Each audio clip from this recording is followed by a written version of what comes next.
हम लोगों ने 10th क्लास की बायोलॉजी के regarding different method of asexual reproduction को पढ़ लिया था, जैसे budding, fusion, regeneration, tissue culture, vegetative propagation, ये सब देख लिया गया था। इन सभी में एक ही बात कॉमन थी, एसेक्सुअल रिप्रोडक्शन में एक ही बात कॉमन थी कि केवल माइटोसिस रिस्पॉन्सिबल था, केवल माइटोसिस रिस्पॉन्सिबल था, कहीं पर भी मियोसिस नहीं होने पाया था। ठीक है जी। डिवीजन है जिसमें पेरेंट सेल में जितने नंबर ऑफ क्रोमोसोम है पेरेंट सेल में, उतने ही डॉटर सेल में भी क्रोमोसोम होंगे। Number of chromosome in daughter cell और पेरेंट सेल दोनों में क्या रहेगा? सेम रहेगा। यहाँ कोई भी चेंजिंग या कोई वेरिएशन एराइज नहीं होगा। वेरिएशन एराइज नहीं होगा। पढ़ने में आता है कि ऐसा क्यों होने पाया था कि जितना भी डीएनए पेरेंट सेल के पास होगा, वो डीएनए का चेन, ऐसे डबल डीएनए है ना जी, डबल हेलिक्स है डीएनए का, ये लोग खुल जाएगा और खुलकर दो आइडेंटिकल डीएनए, सेम डीएनए को क्रिएट करेगा। ये लोग दो सेम ढंग का डीएनए क्रिएट करेगा। ये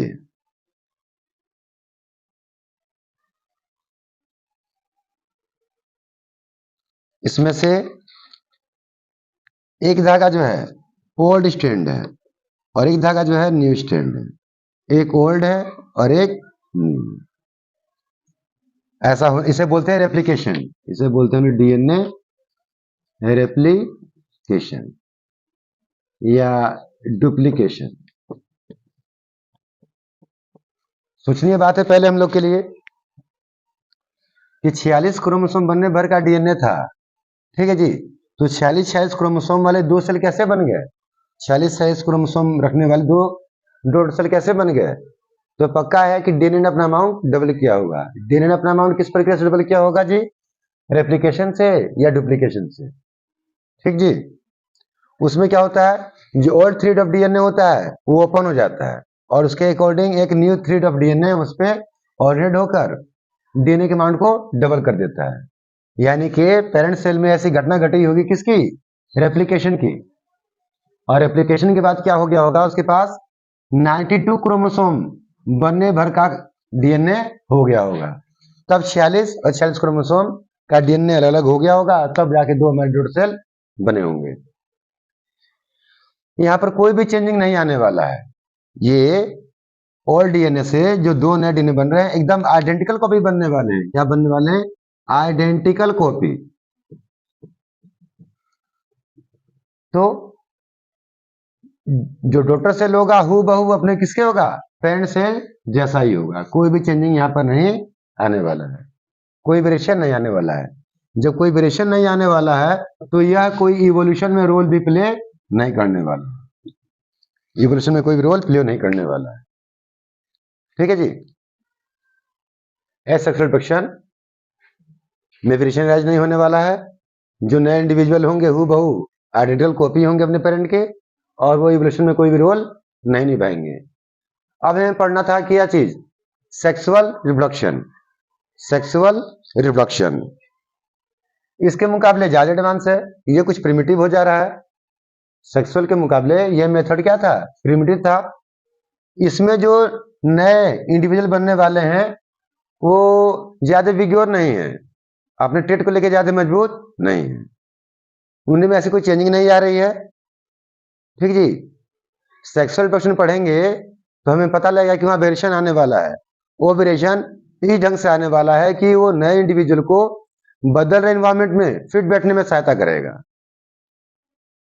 सेक्सुअल रिप्रोडक्शन पढ़ेंगे तो हमें पता लगेगा कि जो वेरिएशन राइज होने वाला है सेक्सुअली रिप्रोड्यूस ऑर्गेनिज्म में, जो नया बना है उसमें चेंजिंग आएगा। वो चेंजिंग इस ढंग का आएगा कि वो चेंजिंग उसे बदलते हुए एनवायरमेंट में फिट बैठने में सहायता करेगा। यहां तो वेरिएशन हुआ नहीं।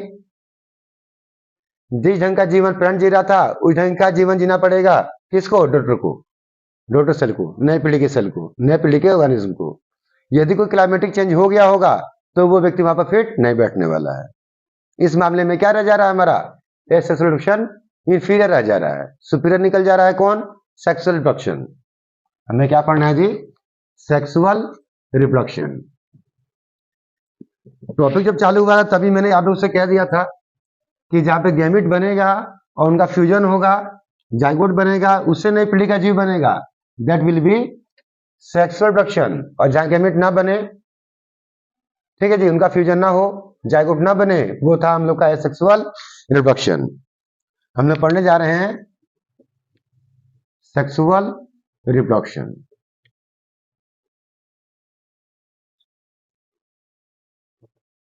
यह बाई पेरेंटल रिप्रोडक्शन कहला सकता है। इसमें या तो दो पेरेंट लगेंगे, एक मेल और एक फीमेल, या फिर यूं कह सकते हैं टू डिफरेंट टाइप ऑफ गोनड। जरूरी नहीं है कि दो जीव लगेंगे, कभी कभार ऐसा हो जाता है कुछ लोअर जो एनिमल हैं, मेल सेक्स ऑर्गन यानी कि मेल गोनाड और फीमेल सेक्स ऑर्गन यानी फीमेल गोनाड दोनों की बॉडी के अंदर रहता है। ऐसे जानवर हम लोग क्या बोलते हैं, हर्माफ्रोडाइट। क्या बोलते हैं जी, हर्माफ्रोडाइट। पर लोअर जानवर में ही है, ऊंचे जानवरों में नहीं है।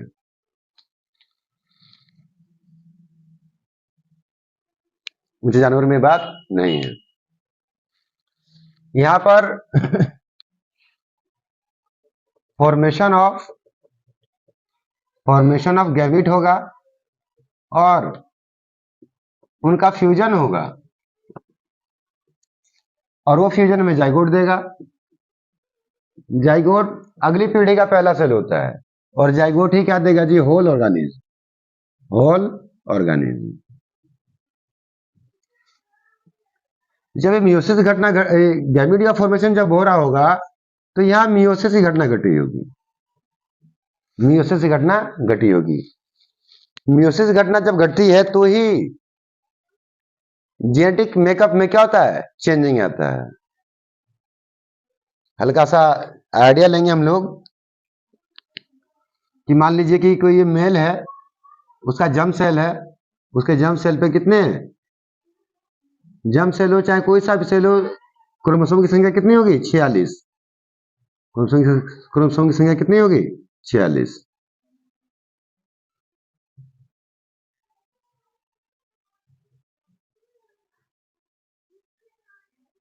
ठीक है जी, ये दो सेट हैं, ये दो सेट हैं किसी भी जीव के, चाहे मेल हो चाहे फीमेल हो, उनके 46 23 क्रोमोसोम के दो पेयर हम दिखाना चाह रहे हैं, जो गिनती में पूरे पेयर 46 तो नहीं है, और लेबलिंग कर देंगे तो 46 हो जाएंगे। ये 1 से लेकर 23 तक के क्रोमोसोम ये हैं, 1 से लेकर 23 तक क्रोमोसोम ये हैं। यदि ह्यूमन बॉडी में, ह्यूमन ऑर्गेनिज्म में मेल हो चाहे फीमेल हो, उनका जेनेटिक मेकअप कुछ ऐसा ही होगा। मेल होगा तो भी उस मेल के पिताजी से 23 क्रोमोसोम आए होंगे, ठीक है जी, और उस मेल के माता से भी 23 क्रोमोसोम इस ढंग से आए होंगे। यदि फीमेल भी होगी तो उसके पिताजी से 23 क्रोमोसोम यू ढंग के आए होंगे, और उसकी माता से 23 क्रोमोसोम इस ढंग में आए होंगे। अब ये कोई जेनेटिक मेकअप है, क्रोमोसोम का इंडिकेशन है, जो किसी मेल के लिए है या किसी फीमेल के लिए है। अभी मियोसिस हुआ नहीं है, मियोसिस होने जा रहा है, मियोसिस होने जा रहा है। तो यहीं पे घटना घटती है, इसका नाम होता है क्रॉसिंग ओवर। क्या नाम होता है जी, क्रॉसिंग ओवर। मान लीजिए ये मेरा क्रोमोसोम का सीक्वेंस है, 26 क्रोमोसोम दिखा रहा हूं मैं अपने, ठीक है जी। इसमें से एक थ्रेड जो 1 से लेकर 23 तक आई है मेरी माता से आया होगा, और ये दूसरा जो थ्रेड दिख रहे हैं यहाँ पे 1 से 23 ये हमारी पिता से आया होगा। एक थ्रेड माता से आया होगा, एक थ्रेड पिता से आया होगा। यदि मैं गैमेट प्रोड्यूस करने जाता हूं तो मुझे मियोसिस करना पड़ेगा। मियोसिस घटना जब घटती है तो वहां पे क्रॉसिंग ओवर नामी घटना को प्रोसीड होना पड़ता है, जिसमें ये सभी क्रोमोसोम एक दूसरे पर क्या करेंगे, चढ़ जाएंगे, और कुछ ऐसा फोटो बनेगा वहां पर कि अभी गैमेट बना नहीं है, मियोसिस चल रहा है गैमेट बनाने के लिए। तो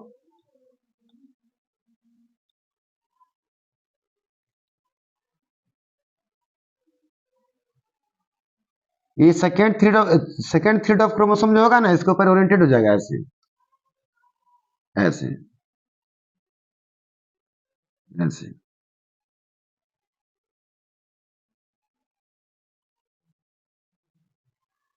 इस पे ओरिएंटेड हो जाएगा ऐसे।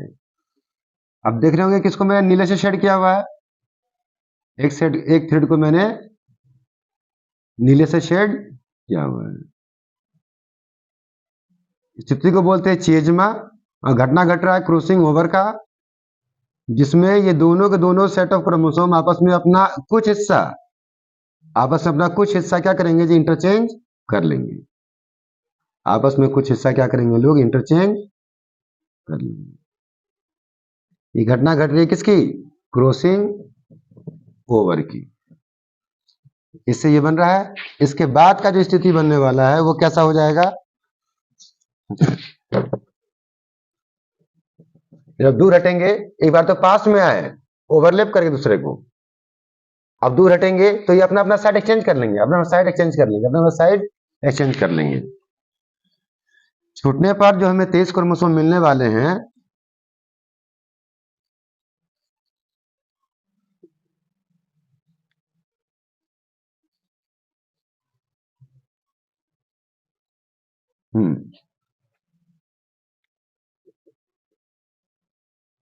ध्यान दीजिएगा।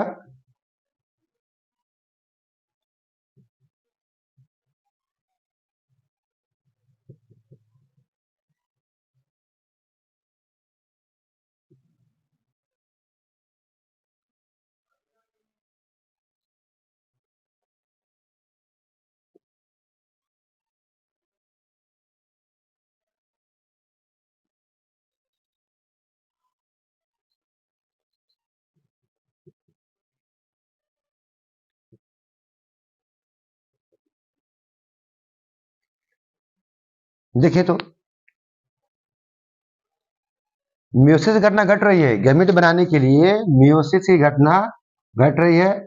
उस मियोसिस में घटना घट रही है क्रॉसिंग ओवर नाम की, जिसके तहत जो भी पेरेंट होगा, जो भी फादर या मदर होगा, उसके जो 46 क्रोमोसोम होंगे वो 23 सेट में एक दूसरे के साथ अरेंज होंगे और वो लोग होमोलोगस क्रोमोसोम कहलाएंगे। ये लोग आपस में हो क्या है, होमोलोगस क्रोमोसोम है। एक सेट पूरा पूरा माता जैसा हुआ है, एक सेट पूरा पूरा पिता जैसा हुआ है। अब जब गैमेट बनाने की बात आएगी तो क्रॉसिंग ओवर होगा, उसमें दोनों सेट ऑफ क्रोमोसोम आपस में आके ओवरलैप कर जाएंगे, और जब दूर हटेंगे तो अपना कुछ कुछ पार्ट क्या करेंगे जी, एक्सचेंज कर लेंगे।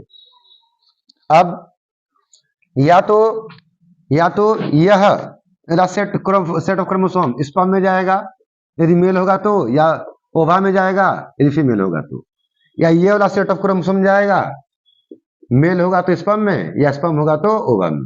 तो देखिए रियल जेनेटिक मेकअप तो ये था उस मेल का चाहे फीमेल का, और जो गेमेट प्रोड्यूस कर रहा है वो मेल या फीमेल, तो कैसा बन जा रहा है ऐसा। इससे आपको क्लियर होना चाहिए कि जैसा डीएनए मेरा है वैसा जेनेटिक सीक्वेंस हूबहू मेरे स्पर्म पे मेरे यंग वंश को नहीं मिलने वाला है, या जो जेनेटिक मेकअप किसी फीमेल का है हूबहू ओवम के थ्रू वो अगली पीढ़ी को नहीं दे पाने वाली है। क्यों, हमारे यहाँ म्यूसिस घटना घटने वाली है। म्यूसिस में क्रोमोसोम होता है, क्रॉसिंग ओवर होता है, जिसमें होमोलोगस क्रोमोसोम आपस में अपना पार्ट एक्सचेंज कर लेते हैं। अब ये जो सीक्वेंस पहुंचेगा, ठीक है जी, उससे जो यंग वंश बनेगा वो मेरे जैसा होगा, पर कुछ मेरे जैसा नहीं होगा। देख रहे हो ना, कुछ मेरे जैसा नहीं होगा। हमारे यहाँ जब भी सेक्सुअल रिप्रोडक्शन होता है, ध्यानपूर्वक देखिएगा, हमें 2-4 भाई बहन है, कोई एक जैसा नहीं है। उन चारों में से कोई भी एकदम हूबहू पिता जैसा नहीं है, हूबहू माता जैसा नहीं है, सब में चेंजिंग है। ये चेंजिंग किसकी वजह से है, ये चेंजिंग गैमेट फॉर्मेशन के दौरान होने वाले म्यूसिस में क्रॉसिंग ओवर का रिजल्ट है। यही क्या लेकर आता है, वेरिएशन। ये क्या लाता है जी, इतना ही चेंजिंग क्या लाता है, वेरिएशन। यही चेंजिंग क्या लाता है हमारे यहाँ, वेरिएशन। और वेरिएशन क्या करता है जी, वेरिएशन इवोल्यूशन में रोल प्ले करता है। इवोल्यूशन में रोल प्ले करता है। यानी कि मैं यूं बोलना चाह रहा हूं आप लोगों से कि सेक्सुअल रिप्रोड्यूस्ड ऑर्गेनिज्म जो प्रिपेयर होगा एनवायरमेंट में, वही अपने माता पिता से अलग होगा, उसमें कोई वेरिएशन होगा। वो वेरिएशन इस ढंग में होगा कि वो अगली अगले टाइम में बदल रहे इन्वायरमेंट में, बदल रहे क्लाइमेटिक कंडीशन में उससे फिट बैठने में सहायता करेगा। ठीक, जैसे कोई आम का पेड़ हुआ तो उसे हम ग्राफ्टिंग द्वारा नया आम का पेड़ बना सकते हैं। और ग्राफ्टिंग द्वारा जो नया आम का पेड़ बना होगा, आम के पुराने आम के पेड़ से, वो हूबहू अपने पेरेंट आम के पेड़ जैसा ही होगा, उसमें कोई चेंजिंग नहीं आएगा। ठीक जी, जितना विग्योर उसका पेरेंट प्लांट था उतना विग्योर वो नहीं होगा। विग्योर होने का मतलब है कि फॉल देनी टेंडेंसी। जितना लाइफ स्पेन उसका पेरेंट प्लांट का था उतना लाइफ स्पेन उस कटिंग द्वारा या लेयरिंग द्वारा, ग्राफ्टिंग द्वारा जो प्राप्त पेड़ होगा उसमें नहीं होगा। हाँ, वही आम का पेड़ यदि फूल बनाए, फल बनाए, बीज के जरिए नया आम का पेड़ तैयार करेंगे तो वो वेरिएशन भी शो करेगा, बदले इन्वायरमेंट में अपने को फिट बैठाएगा, बीमारी से लड़ने की क्षमता भी उसके अंदर होगी, ज्यादा लाइफ स्पेन भी होगा, ये सारी बातें उसके अंदर होगी। इन दो चार महीनों में हमारा सेक्सुअल रिप्रोडक्शन ये क्या हो जा रहा है, सुपीरियर हो जा रहा है as compare to asexual reproduction. This is the utility of sexual reproduction in evolution या कंटिन्यूएशन ऑफ लाइफ। ठीक जी, हमें पढ़ना क्या है, सेक्सुअल रिप्रोडक्शन। तो क्योंकि हम 10th के लिए बात बोल रहे हैं, 10th में सेक्सुअल रिप्रोडक्शन दोनों के रिगार्डिंग है, पौधों के रिगार्डिंग भी है और एनिमल के रिगार्डिंग भी है। ठीक जी, तो जो छोटे पौधे थे या छोटे जानवर थे वो लोग एसेक्सुअली रिप्रोड्यूस हो रहे थे, और जो बड़े पौधे हैं या जो बड़े जानवर हैं वो लोग सेक्सुअल रिप्रोडक्शन शो करते हैं। तो हम लोग पढ़ेंगे सेक्सुअल रिप्रोडक्शन इन प्लांट्स में भी फ्लावरिंग प्लांट्स।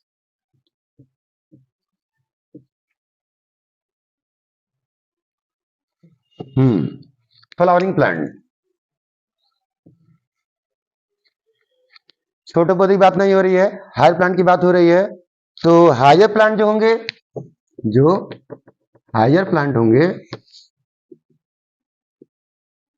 उन लोगों में लाइफ के दो फेज होंगे, एक वेजिटेटिव फेज होगा। मैंने पहले ही आपसे बोल दिया है कि वेजिटेटिव फेज में क्या होगा, कि वेजिटेटिव ऑर्गन्स बना रहा होगा, उसका एलोंगेशन हो रहा होगा, ग्रोथ हो रहा होगा, मेंटेनेंस हो रहा होगा, कित का, जड़ का, स्टेम का, लिव्स का, ब्रांच का, इन सब का। और होता है रिप्रोडक्टिव फेज। इसमें क्या होगा जी, इसमें फ्लावरिंग होगा। यानी कि हम बोलना चाह रहे हैं कि flower is the sex organ of the plant. Flower is the sex organ of plant. This is the sex organ of plant.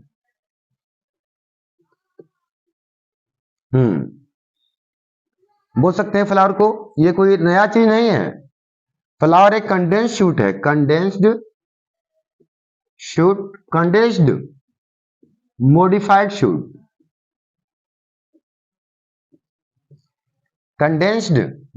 Shoot, कोई चीज हो जो काफी एक्सपेंडेड हो, उसको दबा के कम कर दिया गया, उसे बोलते हैं क्या, कंडेंस्ड, रूपांतरित, मॉडिफाइड। आमतौर पे शूट में स्टेम होता है, लीफ होता है, लीफ ग्रीन होती हैं, उनका मेन काम होता है क्या, भोजन बनाना और पूरे पौधे को फूड सप्लाई करना, ताकि पूरे पेड़ के सेल्स लिविंग रहने पाए। और हमने वेजिटेटिव फेज पूरा करने के बाद अटेंड किया है क्या, रिप्रोडक्टिव फेज तब आया फ्लावर सेक्स ऑर्गन है और मात्र सेक्सुअल रिप्रोडक्शन के लिए ही बना है। ये कंडेंस करने से क्या मतलब है, आमतौर पे स्टेम शूट बोले, शूट तो शूट की टेंडेंसी होती है इसमें स्टेम होता है, स्टेम पे क्या होते हैं, नोड होते हैं, नोड मालूम है सब लोग को, नोड, ये लोग होते हैं नोड। और बीच की जगह होती है क्या, इंटरनोड, बीच को बोलते हैं इंटर नोड। दो नोड के बीच की जगह क्या बोलते हैं, इंटरनोड। इनको पास पास ला दिया गया है, क्या सिकुड़ा दिया गया है। जैसे कि एक मॉडिफाइड शूट है, ये ठीक है जी, ये पेडिसेल हो गया, पेडिसेल। सबसे ऊपरी भाग जो होगा क्या होगा जी, थैलामस, थैलामस। यहू बहु यही शूट है, क्या हो गया, मॉडिफाई हो गया है, मॉडिफाई हो गया है। जैसे जैसे नोड दिखाया जा रहे हैं, नोड नोड नोड नोड, यहां पर भी नोड है। यहाँ पर सबसे पहला जो नोड है, सबसे ऊपर जो नोड दिख रहा है, वो फीमेल सेक्स ऑर्गन को बियर करता है, फीमेल सेक्स ऑर्गन को बियर करता है। ये रहा फीमेल सेक्स ऑर्गन, इसका नाम है पिस्टिल। ये पहला नोड रहा, ये पहला नोड रहा। ये दूसरे नोड पे कौन होगा जी, male sex organ, male sex organ. दूसरे पे कौन होगा जी, मेल सेक्स ऑर्गन्स। और भी नोड पे हो सकते हैं मेल सेक्स ऑर्गन्स। थर्ड पे कौन होगा जी, थर्ड पर कौन होगा, कलर्ड पेटल्स, कलर्ड पेटल्स। और फोर्थ पे कौन होगा, ग्रीन पेटल, ग्रीन्स कलर के सेपल्स। सबसे बाहरी पार्ट हो गया क्या, सेपल, जो ग्रीन है। ये क्या हो गया जी, पेटल्स। ये हो गया क्या, स्टेमन्स। ये हो गया क्या, पिस्टिल। ये फ्लावर के मेन पार्ट हो गया। पेडिसेल एक मॉडिफाइड शूट है। थैलेमस ये क्या है, ये मॉडिफाइड स्टेम है। ये उसका अपर स्वलन पार्ट है, जो फ्लोरल ऑर्गन्स को, फ्लोरल होल्स को बियर कर रहा है। किसको बियर कर रहा है जी, फ्लोरल होल्स को बियर कर रहा है। अभी जो यहां पे हम देखे थे, स्टेम में कहते हैं कि क्या होगा कि नोड्स होंगे, क्या होंगे जी, नोड्स। ये क्या होंगे, नोड्स। यही नोड्स हैं। ये पहला नोड है जिसपे फीमेल पार्ट रखा हुआ है, सेक्स ऑर्गन। ये दूसरे तीसरे से मेल सेक्स ऑर्गन रखे हुए हैं। थर्ड पे ग्रीन पे रंगीन पेटल्स हैं, कलर्ड हैं। और फोर्थ वाले पे क्या है, सेपल्स हैं। ठीक,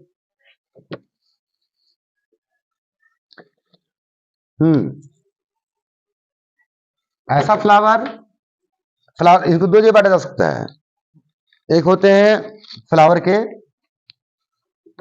फ्लावर के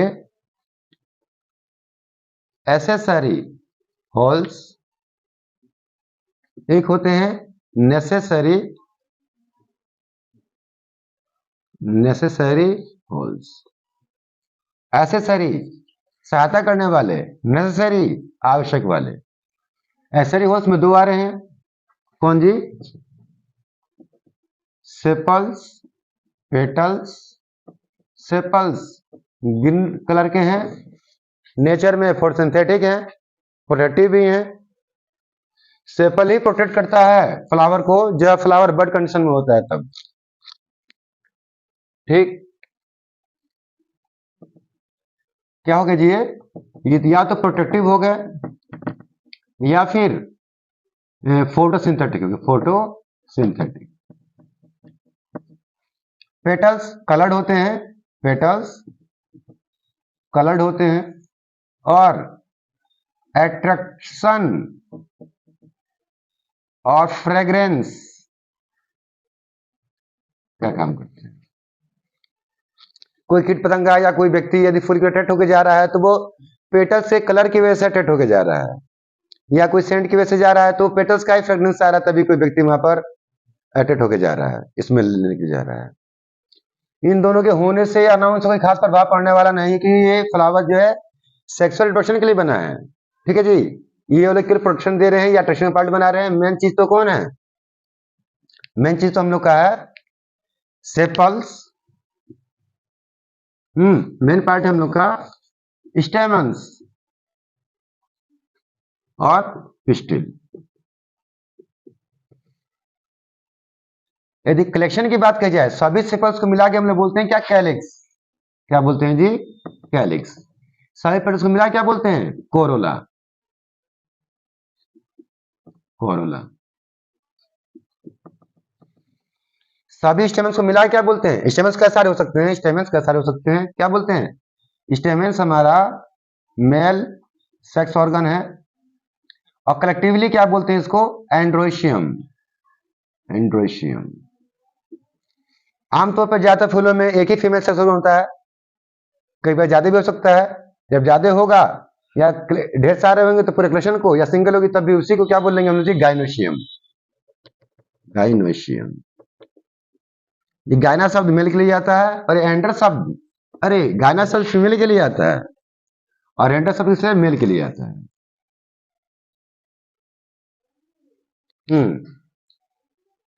एक्सेसरी होल्स हो गया सेपल पेटल्स, नेसेसरी होल्स हो गया स्टेमन्स ऑफ पिस्टिल।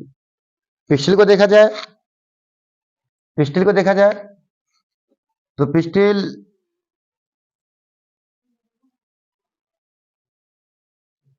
में 3 पार्ट होंगे, स्टिग्मा, स्टाइल और ओवरी। ओवरी में होगा क्या चीज? ओव्यूल। ओवरी में क्या होगा जी? ओव्यूल। इसके बारे में फर्दर बात हम लोग करेंगे। उसमें कौन कौन सेल्स हैं, कौन से न्यूक्लियस पाए जा रहे हैं, कैसे बन रहे हैं, वो सब पढ़ेंगे हम लोग। इधर आएंगे, यदि हम लोग स्टेमन्स को देखें तो स्टेमन्स में एक जो इसका स्टाक है, स्टाक को बोलते हैं फिलामेंट, अपर सोलन पार्ट को बोलते हैं क्या? एंथर। एंथर देखने में 2 लोब है, पर काट के देखा जाएगा तो क्या महसूस होगा हम लोग को कि ये 4 लोब से बना हुआ है। 2 एंथर, एक एंथर लोब ये है, एक एंथर लोब ये है और भीतर से वो 4 को पोलन सेक रखता है, 4 को पोलन सेक। उसमें क्या होते हैं जी? पोलन ग्रेन्स होते हैं, उसमें पोलन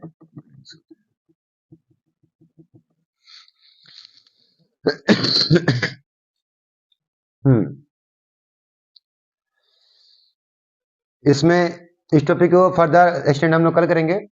आज कितना काफी है। आप लोग इस एलिमेंट्री साइंस नाम के चैनल के साथ बने रहें। मैं एट दिस टाइम 9th-10th के रिगार्डिंग सभी टॉपिक्स डील कर रहा हूँ। ग्रेजुअली कुछ दिन बाद से मैं 11वीं 12वीं के लिए भी टॉपिक डील क्या करूँगा। आप अपना राय दें कि भाई वीडियो आपको कैसा लग रहा है, पसंद आ रहा है कि नहीं आ रहा है। ठीक है जी।